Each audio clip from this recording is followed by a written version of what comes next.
So Candace Owens started off her show actually quoting the Tanya, or the idea in the Tanya and the Bavitcher Rebbe saying how Jews are superhuman. All right, so the problem with people who debate in behalf of Judaism is that they don't know how to take a punch. They don't know how to acknowledge, look, that's true. Optics 100% is problematic. This is my rendition.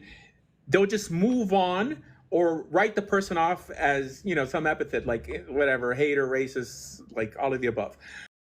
In this climate, you can't win every debate 100%, okay? You have to be able to acknowledge good points, acknowledge where your side falls short, and that's the only way you're gonna move forward, right? I'm not saying she acknowledges that, all right? But that's what you have to do when you have such a history to contend with things that don't align, okay? And there's a lot in the Talmud and in rabbinical ideas that don't align, at least with modernity. So we have to speak out on that. But the idea that if it's Jewish, it's sacrosanct, we have to get rid of that crap.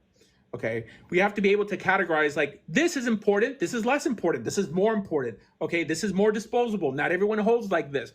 This is what we have to do. So I don't see people like Tovia Singer, I don't see anyone who dialogues publicly, with the exception of maybe Ben Shapiro, because he does sort of make a distinction slightly on more mystical.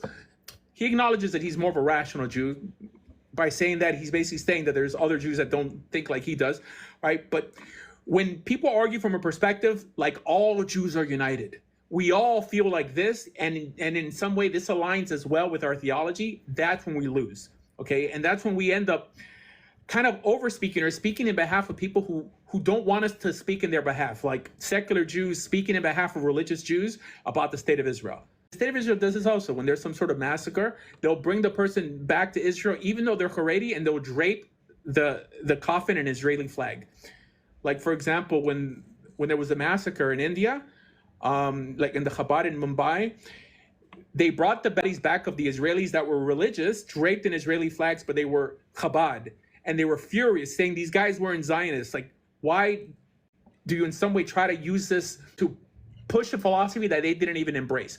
This whole, we're all one and we're all all united. I mean, Christians will specifically say they're Catholic, they're Orthodox, they're Presbyterian. No, but suddenly the secularists speak in our behalf. The Orthodox Jews will tell you, real, Haredi Orthodox Jews will make a distinction.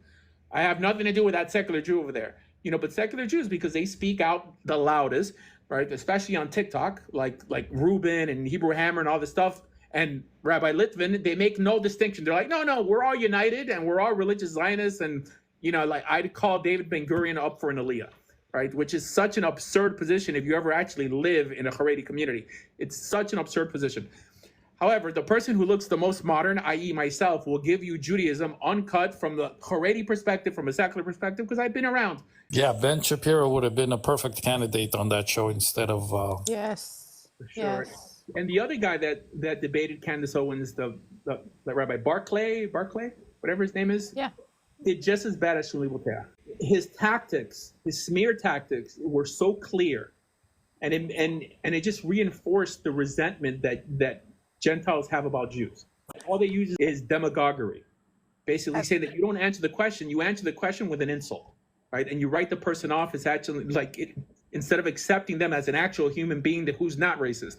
So it's such a silly, so upsetting. I didn't think that Rudy Ruchman would have done a better job than